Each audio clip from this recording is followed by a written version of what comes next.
Hey guys, it's Amy at Zoe Beck, and I'm going to do my weekly reading update for January 24th, 2021. So, oh my gosh, what a week this was. So, I had a really weird reading week. I did read quite a few things, which is good, but I also didn't read the stuff that I was planning to read. And work was just crazy. So again, we're in the winter season for us, and so we had inventory this week. So I thought I was gonna have to work 6 days. I was not looking forward to it. But we were able to get done on Friday, so that was awesome. It was an 11-hour day, which was not fun, but at least it was done and I didn't have to go in on Saturday. So that actually was a bonus for me, so that was nice. I got a little overtime, but I also got my Saturday, which was nice.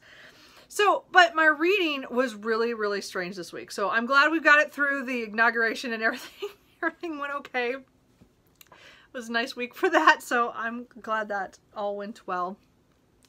But really, you know, it's just, I don't know why my mind is just not picking, or I'm not picking up books that I plan to read, and I think I might have to go strictly mood reading for a while. So we'll see how that goes. So let's go through the books that I read, the ones I DNF'd, because there were a couple, and the books that I'm in the middle of, and what I think I'm going to read in the next week. So let's just go through this. The first book I finished on Sunday was People from My Neighborhood by Hiromi Kawakami. This is translated by Ted Goosen. So these are microfiction stories in this little collection of this neighborhood, and the protagonist is telling us stories of her neighborhood, and they're all kind of intermixed, but they're all different. They're not linear. They're all over the place, like when she's younger, when she's older, and has to do with people who live there, like a man who has chickens, and a guy who has this older man who has two shadows, and a woman who owns a little kind of bar thing, kind of, you know, cafe-ish that has karaoke and the weirdness there. These were just weird little stories. A lot of them were surreal. They didn't make, like, they were, you know, changing reality kind of thing. Like, there was a disease that goes through that, you know, everybody gets changed in a certain way except for this one guy who everybody thought for sure he would get it, but he didn't get it. But now he looks different from everybody else because of this. Or there's an alien story, and there's just a lot of little weird things. Just weird, the things that she gets up to with her best friend, and then the people that, that are in the neighborhood. So it was just a short little book. I read it for Invisible Cities because Japan is one of January's picks, and of course I have so much Japanese literature on my shelf. I had to pick up at least a couple, so this was another one I picked up for that. So I'm glad I got that done. This is one of the most expensive books that I bought that's like this size, but I couldn't get it here, and I had to buy it Book Depository. But I'm glad I did, and I'm definitely going to keep it. It's just a weird little microfictions. I mean, again, there's like 30 some little stories. It's just a weird little collection, and it was weird. But it was like one of those things where I'm glad I read it, but I mean, it wasn't great, but it was weird. Anyway, so then I started picking up books because I couldn't read the books I was in the middle of, which I'll get to later. Because I said my reading was really weird. Like, I could not focus on the books that I wanted to read. So I picked up a Bridgerton book. So this is Romany Mr Burgerton by Julia Quinn. This is book 4 in the series. We're following Penelope and Colin. Colin is the third child of the Bridgertons, so he's the third son. And we're following their story. So Penelope and Colin have known each other for many years. So now this is many years after the Duke and I. This is quite a ways later. Penelope's technically a spinster now. She had a really horrible coming out, you know, like as a debut and stuff. Her mother probably brought her out a little too early, and her mother had a tendency to put her in the most horrible colors for her complexion. Poor girl. Colin has been traveling a lot over the years, and he just gets like antsy, and then he leaves, and he's been traveling abroad a lot. So this is now they're definitely older.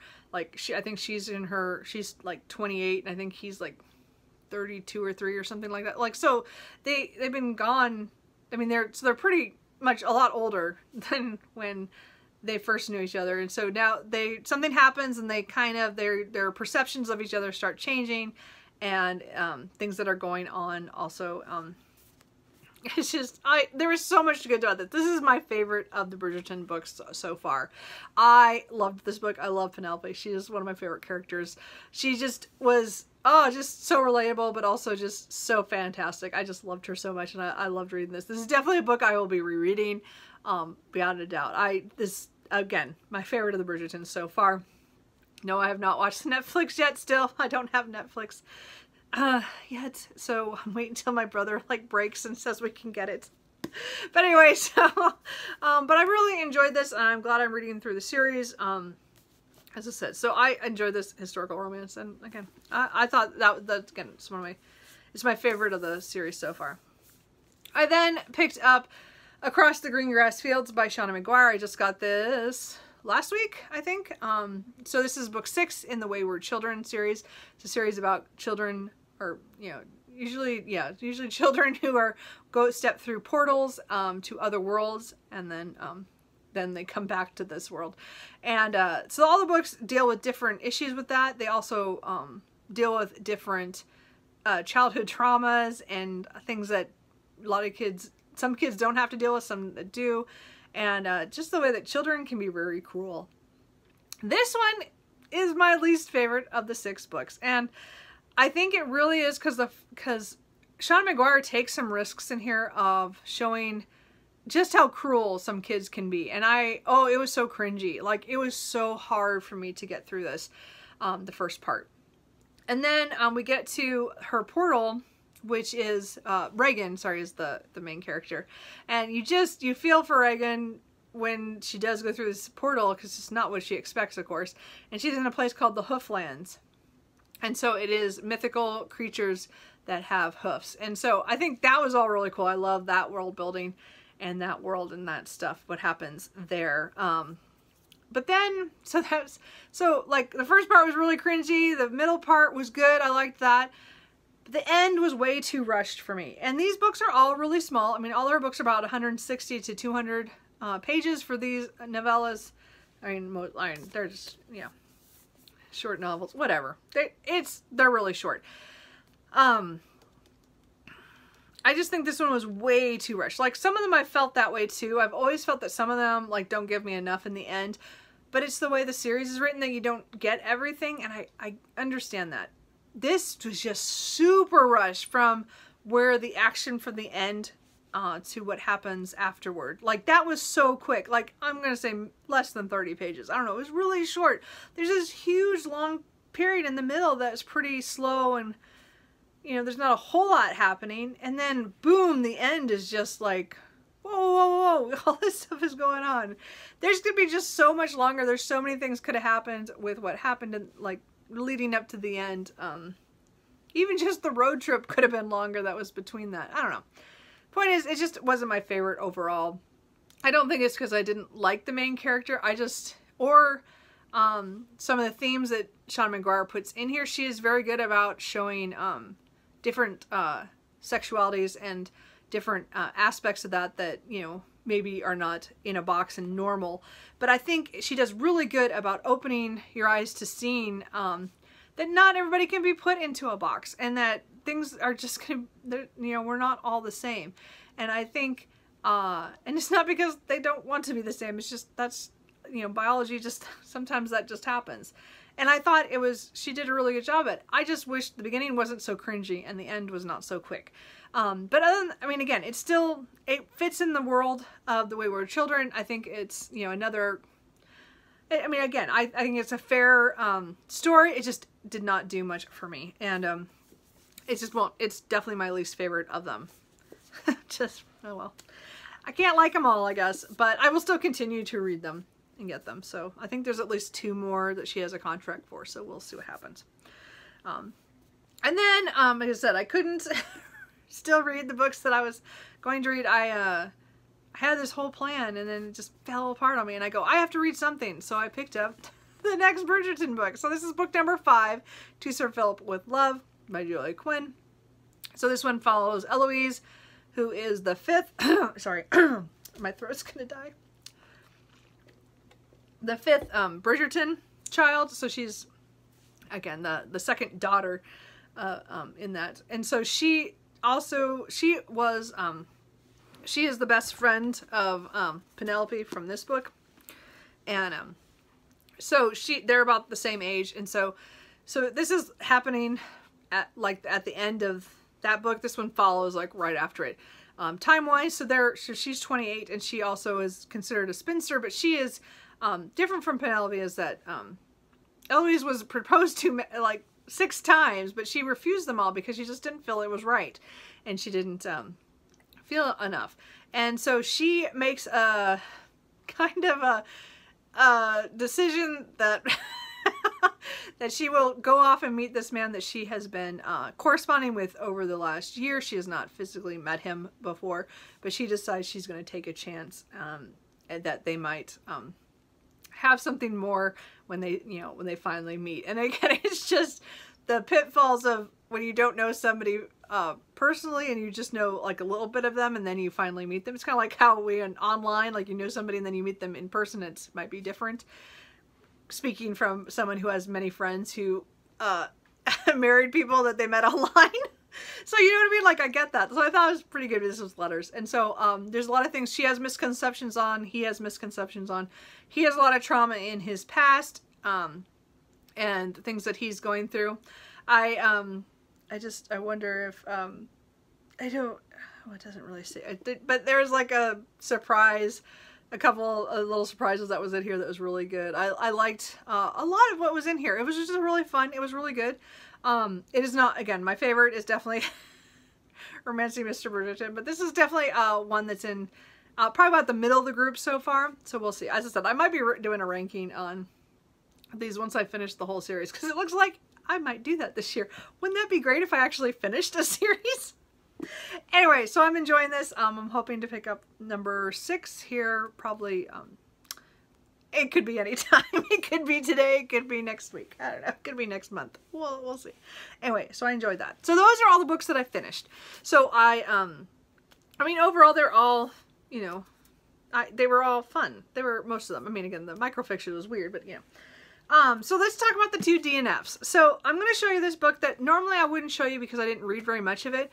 And it's a library book, and so usually I would just got rid of it and it doesn't go on my list of DNFs. But there's kind of a story to it, so I just want to point it out.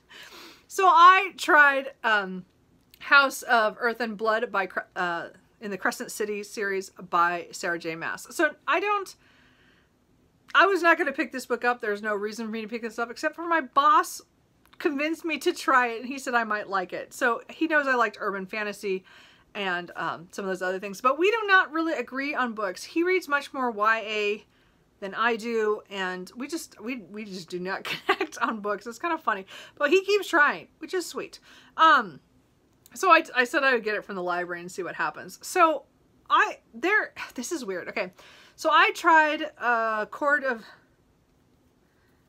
Thorns and Roses, the first book in that series, because everybody had, when I first joined BookTube, that was a big rage thing. And so I was like, okay, I'm going to try it, even though it's like kind of new adult, and you know, it was kind of YA to new adult. It was kind of unsure at the time where it landed, but I thought it sounded so good because it had the Fae and all that stuff. I was like, I want to read that. I hated it. Like I don't even remember how far I got into the book. Not very far. I got rid of the book. Like it was like, I hated it. I hated the writing. I hated the main character. I hated like a lot. So it was just, I mean, it was really quick hate. Like it was just, I'm not doing this. So, but I decided to try this one again because he had raved about it. And again, it had a lot of urban fantasy themes that I thought I would like. And this is supposed to be her first adult novel. So I thought, okay, well, I should try this. Well, I don't know what the problem is with this. So it does have a lot of the elements I like. It is an urban fantasy. It has, you know, shifters, and it has a lot of magic, and it has, again, I think it was going to have angels and things like that. I hadn't got quite to that point. They just kind of mentioned stuff like that. The different houses where they're different kinds of creatures. That was it all, world building wise, this was all going well. But for some reason, I only read 24 pages, and I couldn't read past that. And I don't, like, know specifically why. Like, a lot, like, My next DNF, I can tell you exactly why I DNF'd that book. But this one, I don't actually know. I just know I wasn't enjoying myself, and it wasn't really catching me.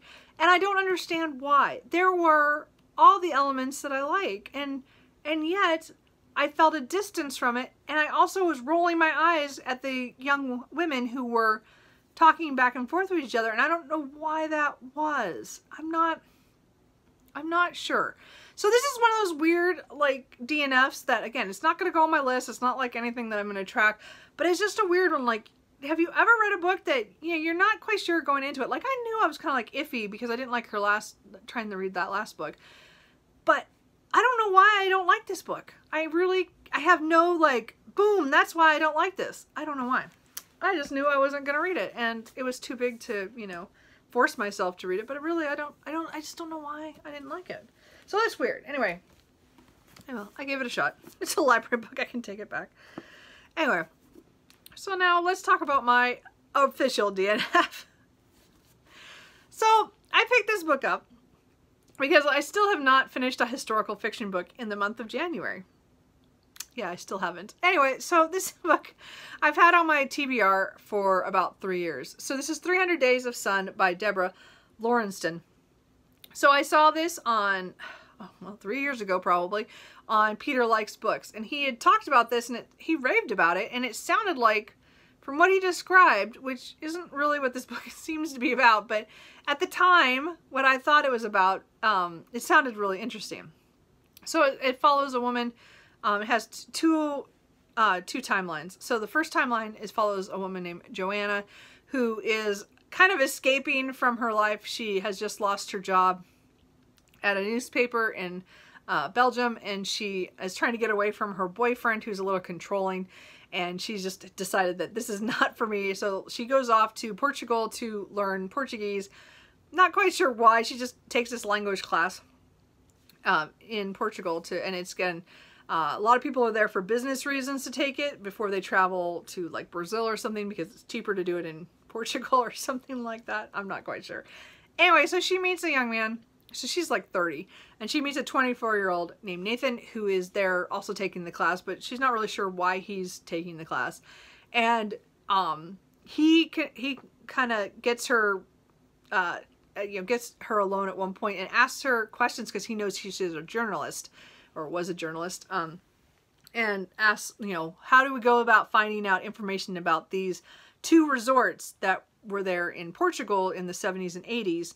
And this might be involved with this man that he knew from his childhood, some kind of sketchy stuff, because it might have to do with a criminal element of some sort, and there might be some missing children in this as well. So there's this mystery, so she kind of dives in, makes some phone calls, and she gets a contact, and he is very mysterious about certain things and tells her that she needs to read this book called The Alliance.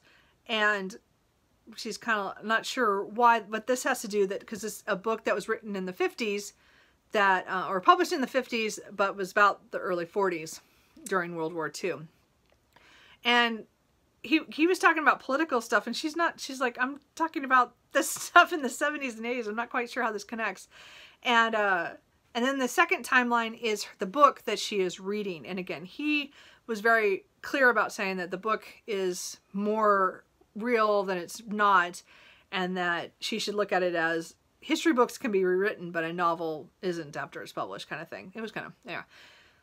So then we get the story of a couple who, one's a journalist and his wife, and they had started in Italy and then moved to Paris, and then when France was invaded, they got out and got to Portugal.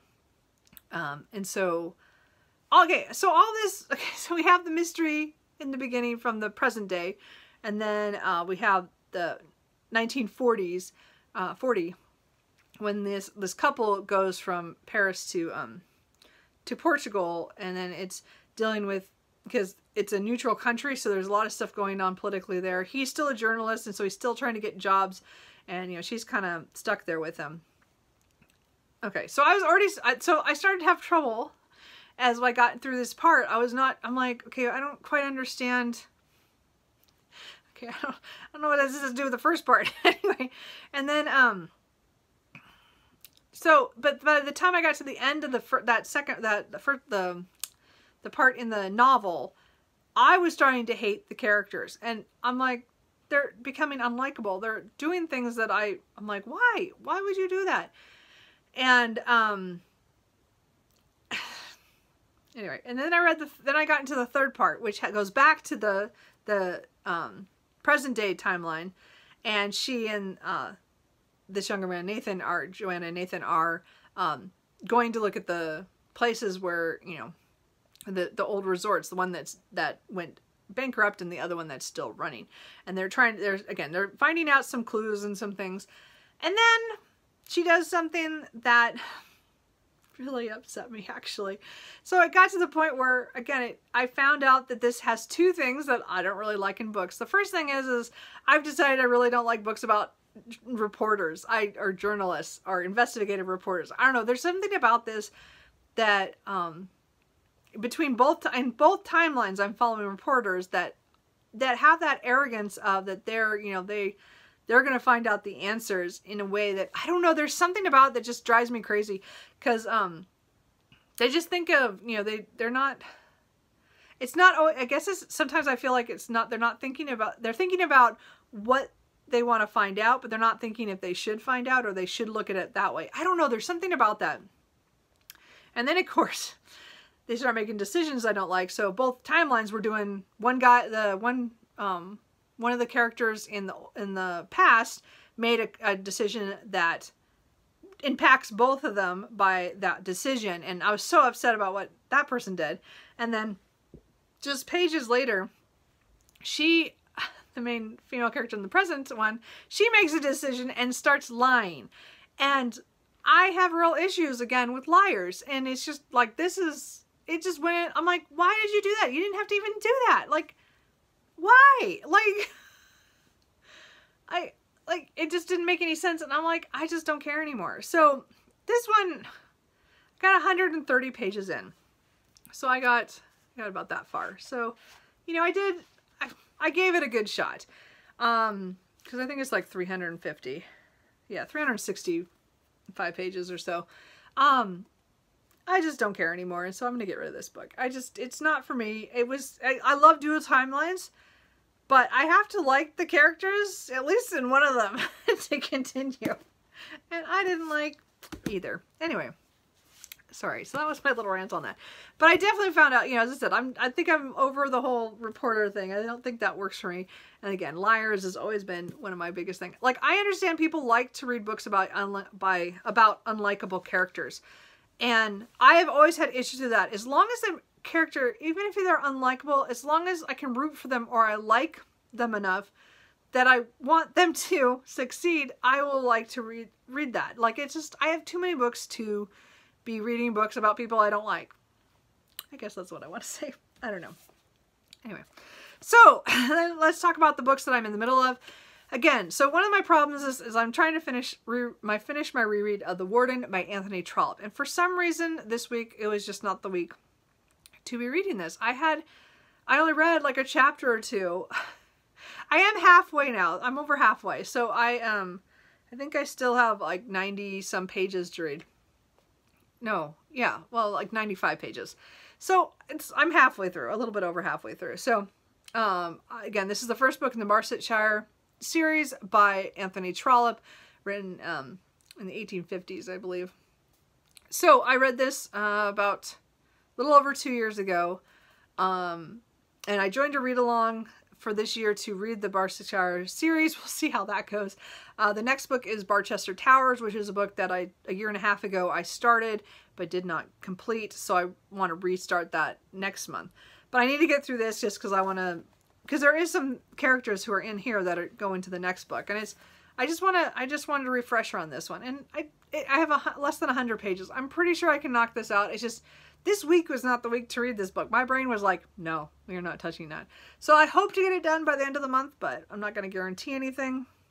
Again, it's a reread. It's not like I have to do this. It's just, I might get to the point where I just start skimming, but I don't want to. I want to read remind myself what happens. So anyway, But this is a book I'm having trouble with because, you know, I am. And then the other one I'm having trouble with is the Vicomte de Debaglion by Alexandre Dumas, which is translated by David Coward from the French.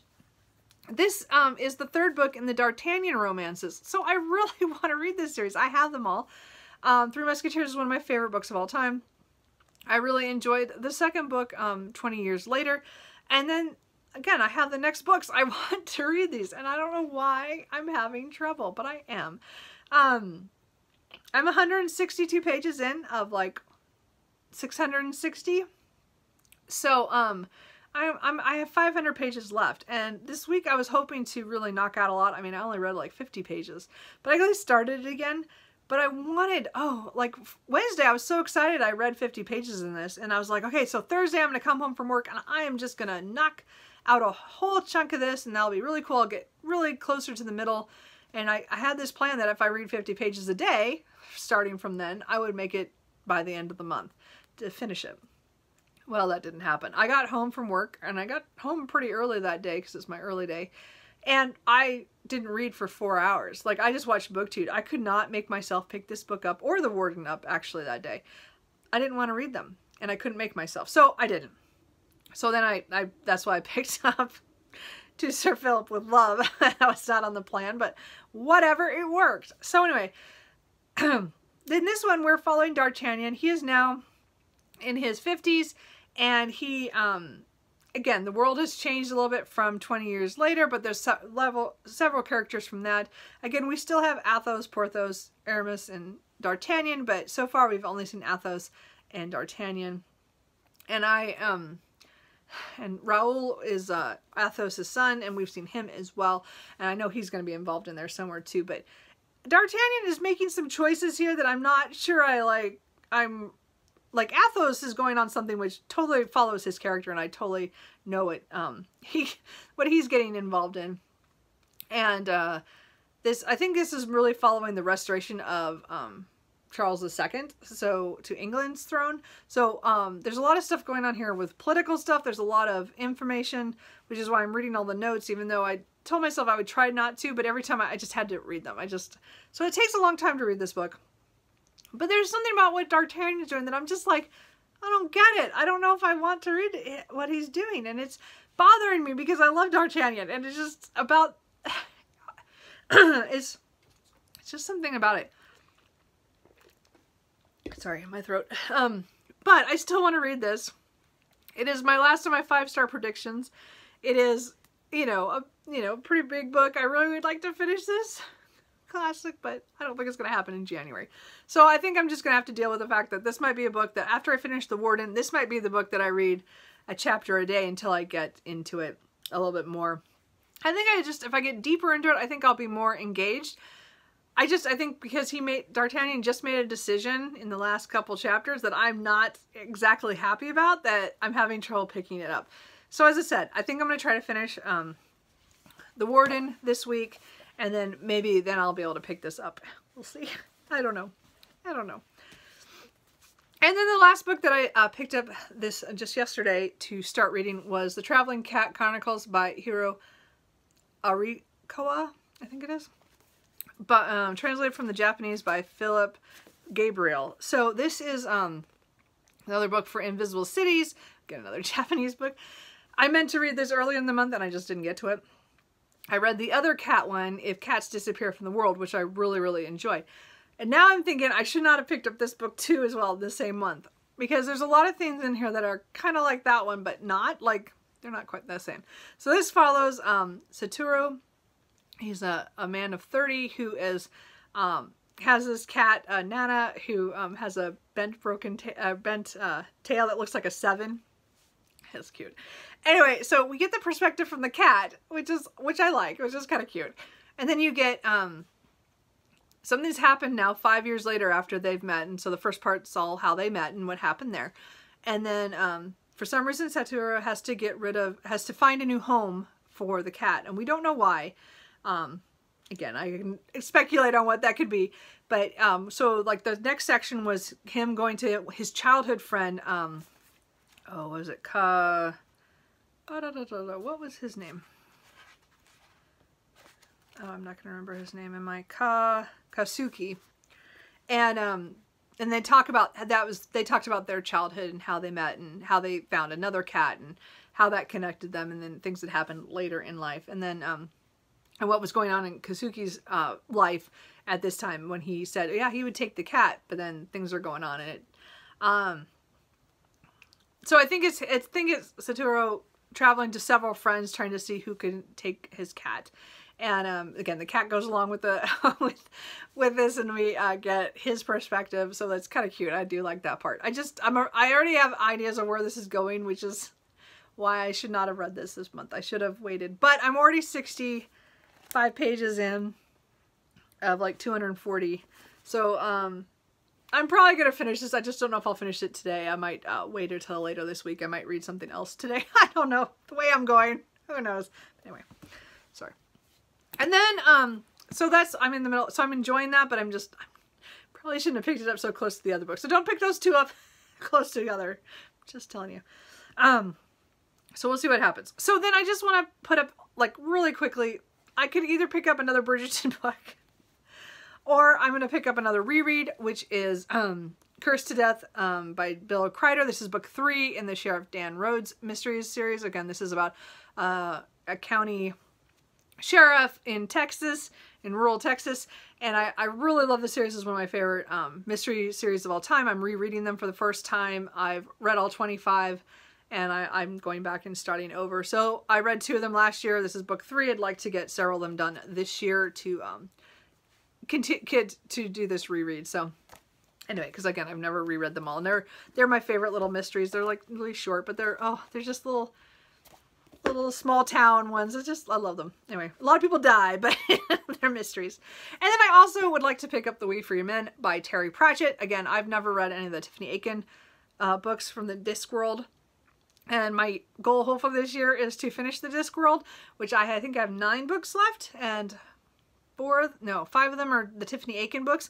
So this is a book that'll make the decision if I'm going to read the Tiffany Aiken books, because I think these are more middle grade. I think they're middle grade or young adult. I don't remember which one it is, but it's not an adult Discworld one. So anyway, I want to try at least the Wii Free Men and see if I like it. And then, you know, and as I said, I want to try to finish the whole Discworld, because again, I'm pretty close to the end. I just have not finished, and it's been a couple years since I read them. So I want to get back into them and finish them, because then, you know, I can start a reread of them. And I did enjoy my reread of Hogfather last month. Or a month or 2, whatever. Did I read it December? I don't remember. Anyway, so that is all the books. I talked on way too much again, but that's just the way it is, and that's how. Anyway, so this week, hopefully I'll get up my Q&A videos. Probably will be 2. I'm pretty sure I'll split it into 2, and then on the second one will probably be the giveaway winner, so we will see what happens with that. Anyway, so what kind of books are you guys reading? Are your guys' reading as chaotic as mine is right now? I don't know if it's just because classics are too much brain power for me right now, or I just picked up too many at once, which I think is really my problem. I'm really escaping into anything mood reading, so I know I only showed these 2 books, but really I could jump into another Honey Badger paranormal romance, the next book in that series, or go in another direction, maybe another urban fantasy. I don't know. Another historical. Again, I said I could bring another Burgerton pretty easily. So we'll see what happens. So the last thing, just really quick, is, I'm not going to do this right. So let's just do my little chart. So I did continue a couple of books on that. I did have 3 books in series that I continued, which is pretty good. And then I had 1 for translated that I finished for Invisible Cities. So anyway, that's pretty good. You know, I still have not got a historical fiction done. I haven't picked up an ebook this month. It just seems every time I go to do that, I haven't. So not working well on that. And again, I said my classics are the ones that's failing the most because I'm having the most issues with those this month. So, but we will see if I can get at least one of them done. Anyway, so that's it. I hope you guys are doing well, and I hope your guys' reading is a little bit more on point. We'll see how it goes this next week. Anyway, I think that's it. And I will talk to you guys later. Bye.